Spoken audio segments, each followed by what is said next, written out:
हर हर महादेव।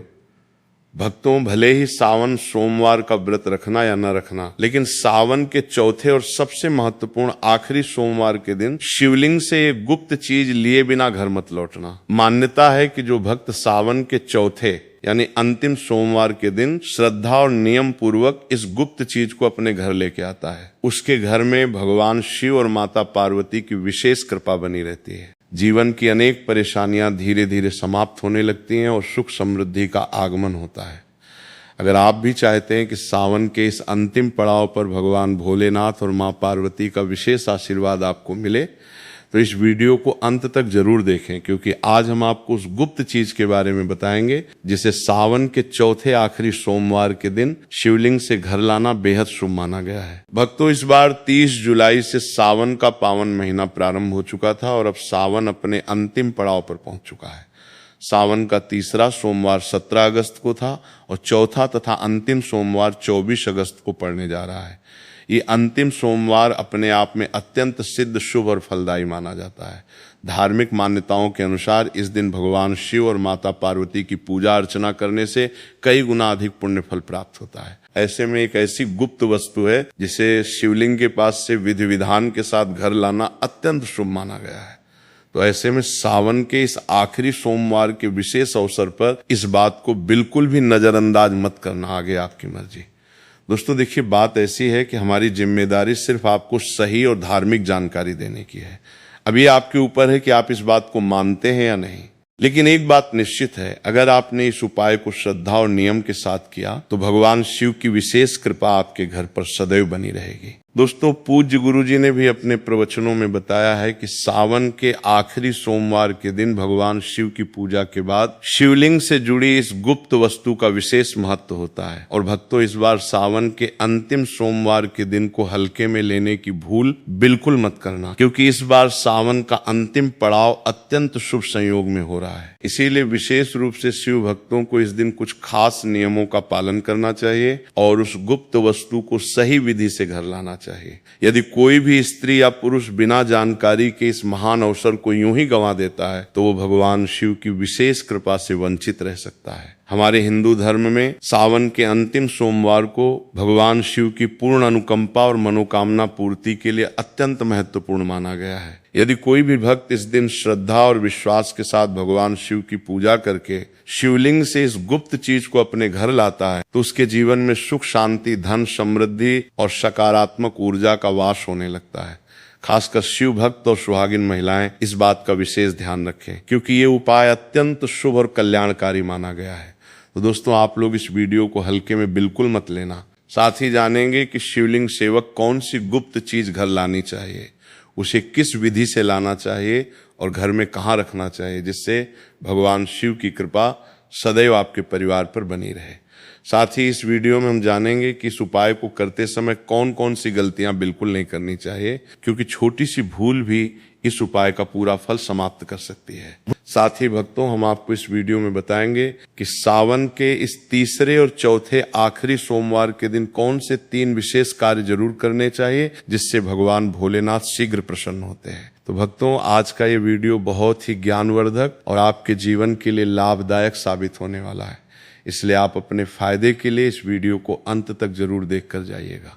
साथ ही इस वीडियो में हम आपको बताएंगे कि सावन के अंतिम सोमवार के दिन भगवान शिव को कौन सी चीजें अर्पित करनी चाहिए, कौन सी चीजें नहीं चढ़ानी चाहिए, और वो 3 से 4 चमत्कारी उपाय भी बताएंगे जिन्हें हर शिव भक्त को सावन के इस अंतिम सोमवार के दिन अवश्य करना चाहिए, ताकि भगवान भोलेनाथ और माता पार्वती की कृपा आप पर सदैव बनी रहे। दोस्तों, अगर आप लोग भी भगवान शिव और माता पार्वती जी के सच्चे भक्त हैं तो तुरंत इस वीडियो को लाइक कर दें और इस चैनल प्रेम वास्तु शास्त्र को सब्सक्राइब कर लें और कमेंट बॉक्स में लिख दें ओम नमः शिवाय, हर हर महादेव। दोस्तों, इस बार 30 जुलाई से सावन की शुरुआत हो चुकी है और 28 अगस्त को इसका समापन होगा।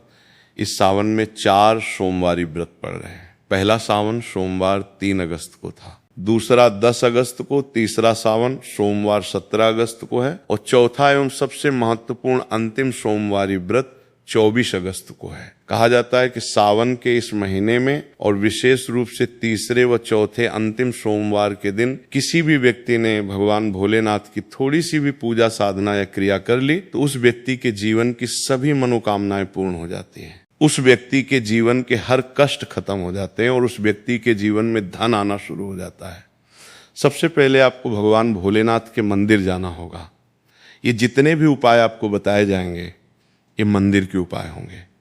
देखिए होता क्या है कि कई लोग हमसे पूछते हैं कि गुरुजी हमारे घर पर शिवलिंग है, क्या हम घर पे पूजा नहीं कर सकते हैं? तो इसका उत्तर है नहीं भक्तों, आपको मंदिर जाना पड़ेगा, क्योंकि मंदिर का जो शिवलिंग होता है और जो घर का शिवलिंग होता है इसमें बहुत ज्यादा फर्क होता है।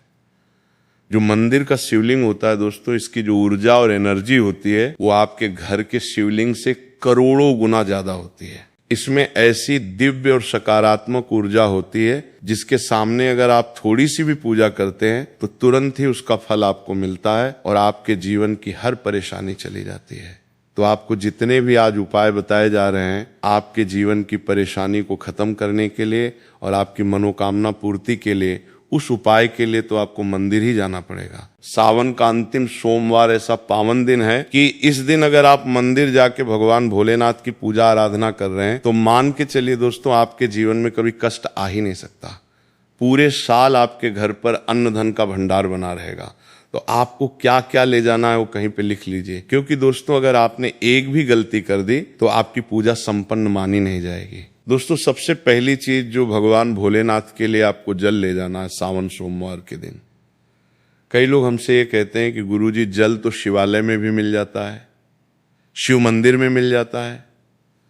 तो नहीं दोस्तों, वहां का जल आप तभी चढ़ाइए जब कोई मजबूरी हो, वरना आपको अपने घर से ही जल लेके जाना होता है। आखिर घर से जल क्यों ले जाया जाता है, इसकी भी बात सुन लीजिए। घर से इसीलिए आपको जल ले जाना है ताकि आपके घर का जो जल आप ले जा रहे हैं भगवान भोलेनाथ पर चढ़ाने के लिए, उसी जल के द्वारा आप भगवान से सीधे जुड़ जाते हैं। उस जल के द्वारा आप भगवान को अपनी सभी दिक्कतें बता देते हैं और उस जल को जैसे ही भगवान भोलेनाथ पर आप चढ़ाएंगे, अपनी समस्याओं को बताते हुए वो समस्या आपकी खत्म हो जाएगी। इसीलिए घर से जल लेके जाएं। अब सबसे जरूरी चीज जो जल ले जा रहे हैं उसमें 2-4 बूंद गंगा जल जरूर डाल दीजिएगा, क्योंकि गंगा जल डाले बिना आपकी पूजा पूर्ण और संपन्न नहीं मानी जाएगी। सावन के इस अंतिम सोमवार के दिन आपको जल ले जाना है। उसमें गंगा जल डालकर दूसरा आपको 3 पत्ते वाला बिना कटा फटा बेलपत्र ले जाना है। दोस्तों बेलपत्र बहुत ही शुभ होता है। मान लीजिए अगर आपने एक तरफ 1000 कन्याओं को भोजन कराया है और दूसरी तरफ भगवान भोलेनाथ को प्रेम से एक बेलपत्र चढ़ाया है, तो ये दोनों बराबर पुण्य फल देने वाले माने जाते हैं। इसलिए बेलपत्र जरूर ले जाएं। तीसरा आपको सफेद पुष्प ले जाना है। सफेद पुष्प भगवान भोलेनाथ को अत्यंत प्रिय है। सावन महीने के इस तीसरे और आखिरी सोमवार को सफेद फूल चढ़ाएं ताकि भगवान भोलेनाथ का पूर्ण आशीर्वाद आपको मिल जाए, जिसके बाद आपके जीवन की हर परेशानी खत्म हो जाए। दोस्तों सफेद चंदन ले जाना अनिवार्य होता है सावन सोमवार के दिन। और ध्यान रखिएगा दोस्तों कि भगवान भोलेनाथ को अगर आप दूध अर्पित करने जा रहे हैं तो वो एकदम कच्चा दूध होना चाहिए, उबला या पका हुआ दूध बिल्कुल नहीं होना चाहिए। अब आपको और क्या क्या ले जाना है, देखिए अगर आप चाहते हैं कि आपकी हर मनोकामना पूरी हो तो एक छोटा डिब्बा लीजिए, उसमें काली मिर्च भर कर ले जाइए। बहुत ध्यान से सुनिए, जितनी बातें आपको बता रहे हैं, एक डिब्बे में काली मिर्च भर लें और एक लाल कपड़ा लीजिए, उसमें लौंग और कपूर रखकर मौली धागे से बांधकर एक पोटली बना लीजिए और इसे अपनी जेब में रखकर ले जाइए। सिर्फ इतनी चीजें आपको ले जानी है। सावन के इस अंतिम सोमवार को अब आपको पूजा कैसे करनी है, चलिए आपको बताते हैं। बहुत ध्यान से अंत तक देखिएगा और जितनी भी चीजें आपको बताई जा रही हैं, इन चीजों को आपको ले जाना है और शिवालय से वापस लेके आना है अपने घर पे, ताकि आपको धन की प्राप्ति हो सके और आपकी कोई भी मनोकामना हो वो पूर्ण हो जाए। भक्तों आप पहले जाएंगे मंदिर, सबसे पहले आपको इस बात का ध्यान रखना है कि मंदिर जाने से पहले काले या गहरे नीले रंग के कपड़े पहनकर मंदिर न जाएं, वरना पूजा का फल प्राप्त नहीं होगा। सबसे पहले आपको ये करना है कि पतली धार बनाते हुए जल भगवान भोलेनाथ को अर्पित कर देना है। बहुत ध्यान से सुनिएगा भक्तों, पतली धार बनाते हुए भगवान भोलेनाथ को जल अर्पित करना है। अब आपको ये करना है दोस्तों कि भगवान भोलेनाथ को चंदन लगाना है। चंदन लगाने के बाद भगवान भोलेनाथ पर 3 पत्ते वाला बेल पत्र अर्पित करना है। 3 पत्ते वाला बेलपत्र रखने के बाद आपको भगवान भोलेनाथ पर सफेद पुष्प अर्पित कर देने हैं। सिर्फ इतना आपको करना है। कच्चा दूध अगर आप चढ़ाना चाहते हैं तो दूध भी आप अर्पित कर सकते हैं। इतना करने के बाद आपको वहां पर खड़े होकर या बैठकर 108 बार, बहुत ध्यान से सुनिएगा, 108 बार आपको ओम नमः शिवाय मंत्र का जाप करना है, क्योंकि 108 की संख्या भगवान भोलेनाथ को बहुत प्रिय है। ये 3 मुख्य कार्य हैं जो आपको करने हैं।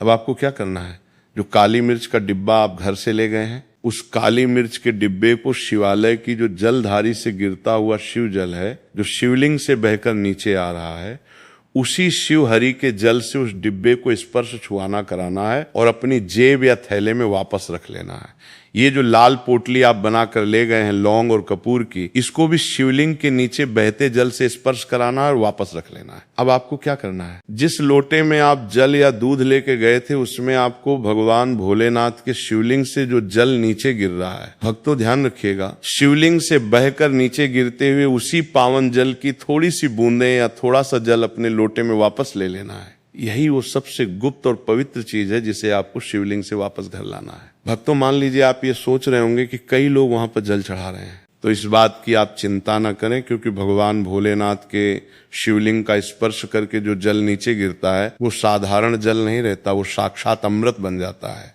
कहा जाता है कि अनेक देवी देवता शिवालय में अदृश्य रूप में उपस्थित रहते हैं ताकि शिवलिंग से गिरता हुआ जल धारण कर सके। इतना पवित्र होता है शिवलिंग से गिरता हुआ जल। तो शिवलिंग से गिरते हुए इस पावन जल को आपको अपने लोटे में ले लेना है, भले ही थोड़ी सी बूंदें मिल जाएं। अब आपको घर वापस आना है जो जल आप लोटे में लेके आए हैं। भक्तों, घर आते ही अपने घर के सभी सदस्यों के ऊपर उस जल की थोड़ी थोड़ी बूंदें प्रोक्षण कर दें, छिड़क दें। घर के हर कोने में उस जल को छिड़क दें और घर के मुख्य द्वार पर उस जल की बूंदें छिड़क दें। इतना आपने कर दिया तो मान के चलिए पूरे साल आपके घर पर कोई नकारात्मक शक्ति प्रवेश नहीं कर पाएगी। आपके घर पे कोई काला जादू या तंत्र विद्या करवाने की कोशिश भी करेगा तो वो निष्फल हो जाएगी। आपके घर से दरिद्रता और नकारात्मकता दूर चली जाएगी और साक्षात सकारात्मक ऊर्जा का वास हो जाएगा।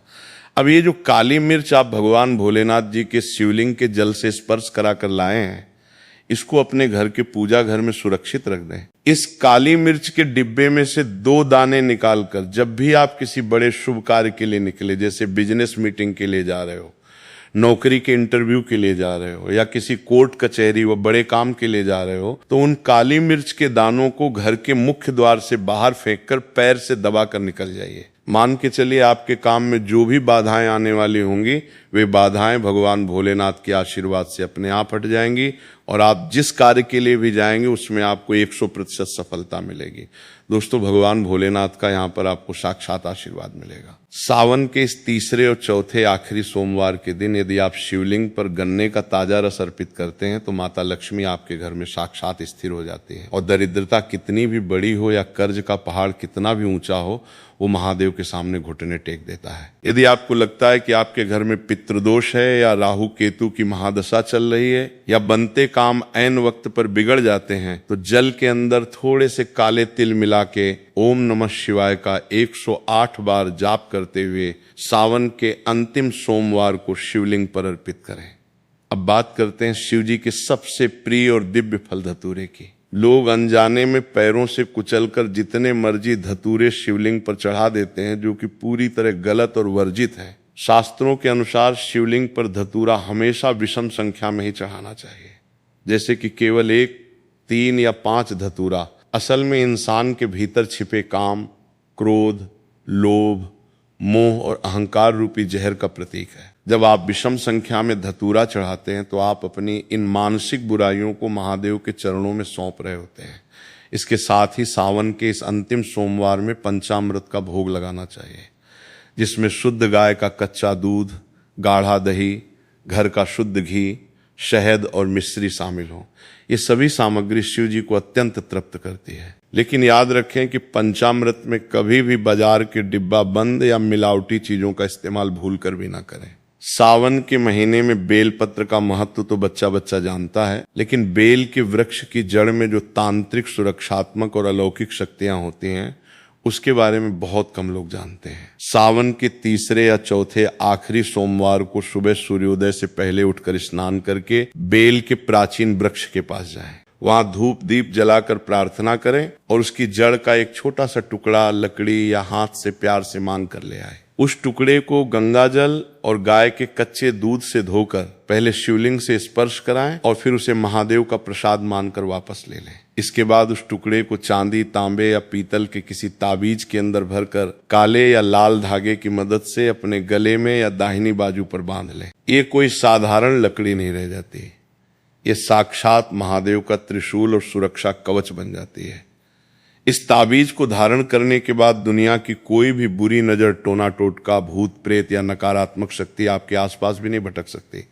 यदि आपको रात में डरावने सपने आते हैं, अचानक छाती पर भारीपन महसूस होता है या आपको लगता है कि आपके ऊपर किसी ने कुछ करवा दिया है, तो इसे पहनने के बाद आपका रुका हुआ कारोबार, आपकी नौकरी और आपका जीवन बहुत तेजी से सफलता की ऊंचाइयों की ओर बढ़ने लगेगा। सावन के अंतिम सोमवारी व्रतों में वैवाहिक जीवन के कड़े नियम और महादेव की परीक्षा के संकेत को समझना बेहद जरूरी है। भगवान शिव और माता पार्वती इस पूरी सृष्टि के सबसे आदि और सबसे आदर्श पति पत्नी हैं। इसलिए सावन के व्रत में पति के आपसी व्यवहार और मानसिक पवित्रता का बहुत गहरा संबंध होता है। जो पति पत्नी सावन के महीने में या विशेषकर तीसरे और चौथे आखिरी सोमवार के व्रत के दिन आपस में गाली गलौज करते हैं, एक दूसरे को नीचा दिखाते हैं, ताने मारते हैं या आपस में भयंकर लड़ाई, झगड़ा और क्लेश करते हैं, उन्हें सावन का व्रत रखने का कोई पुण्य प्राप्त नहीं होता। यदि ऐसी अशांत स्थिति में आप भूखे रहकर व्रत रखते भी हैं तो महादेव आपके उस व्रत को कभी स्वीकार नहीं। आपका भूखा रहना केवल एक शारीरिक कष्ट बनकर रह जाता है और आपके पुण्य की सारी ऊर्जा उसी क्षण नष्ट हो जाती है। शास्त्रों के अनुसार देवी देवता हमेशा पति पत्नी के प्रेमपूर्ण जोड़े की सामूहिक सकारात्मक ऊर्जा से ही प्रसन्न होते हैं। यदि आपका पति आपसे प्यार से बात करके या आपकी सहमति से किसी काम के सिलसिले में नौकरी या बाहर गया है, तो पत्नी घर पर रहकर पूरी निष्ठा से सावन के आखिरी सोमवार का व्रत रख सकती है। लेकिन यदि दोनों के बीच भयंकर